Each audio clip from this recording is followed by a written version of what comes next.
Hello everyone, today I'm going to explain studying strategies, tips, tricks, and habits for success. So we're going to talk about why study habits matter, time management, study environment, active learning tricks, memory boosting habits, and mistakes to avoid when studying. So why study habits matter? It's it's in order to retain information better, so good study habits result in better retention when studying is consistent. So you want to be routine and regular when studying. It can also reduce stress before exams, so spreading out work, avoiding procrastination, and reducing cramming before exams lowers stress. Building consistency to strengthen focus. Building a routine helps your brain shift into study mode more quickly. And so you're able to focus as soon as you're ready to start studying. Higher achievement.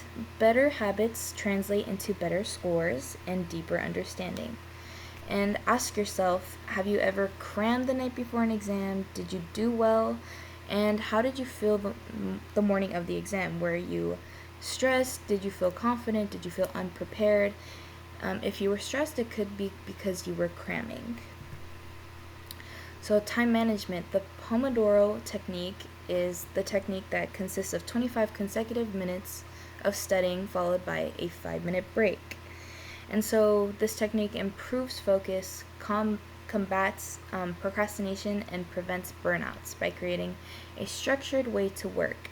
And it helps with those who have limited attention spans, and it's important to take those breaks because your brain also needs rest.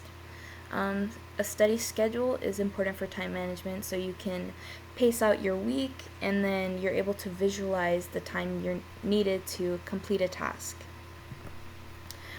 Study environment, you want a distraction-free space, so minimize like unnecessary electronics. You want a quiet area so you can focus, and a location that is designed for studying, like a library or cafe. We want to be organized and have all our resources available to us, like textbooks and notes. If we have our resources, that saves time and reduces stress. Cluttered environments are distracting to the brain, and you're unable to focus on the task at hand. We want to be comfortable when we study, because if we're not, then we're not going to be focused. So we want to use the restroom and have snacks to avoid disruptions. And we want to be comfortable in our seating, our chairs, our lighting, so that it's not a distraction.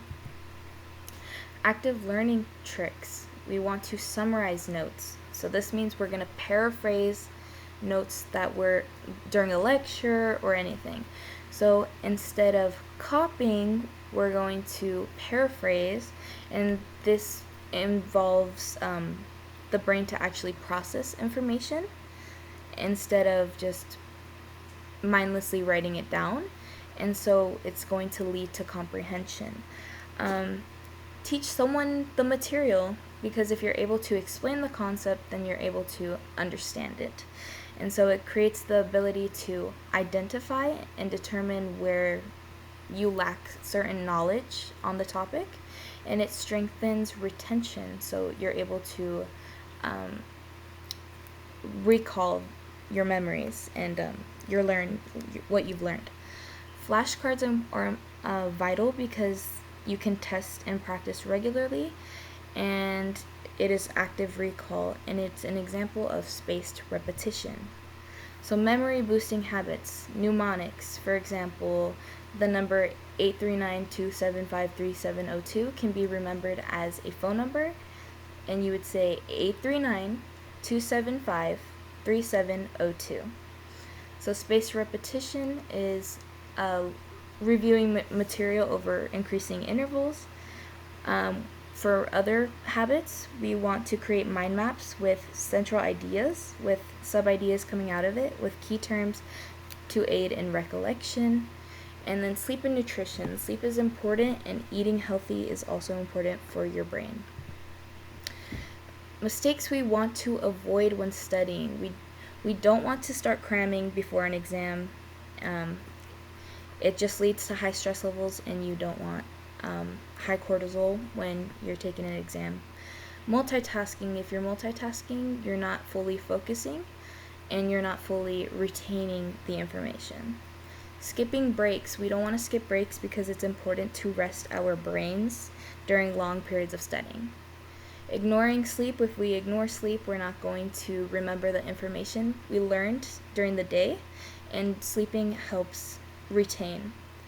Not reviewing material, if you're going into a test blind, you're not going to understand the questions, so please review material. Disorganized notes is not helpful because then it's cluttered, your focus is not centered, and it's not useful for you. Over-reliance on passive learning. Remember talking about paraphrasing? So copying would be passive learning. Paraphrasing is active learning because you're in the process of using your brain. We don't want to skip difficult topics because if it's difficult, that means it's challenging, and if it's challenging, that means you're learning something new. So please do not skip difficult topics. And that is all. Thank you.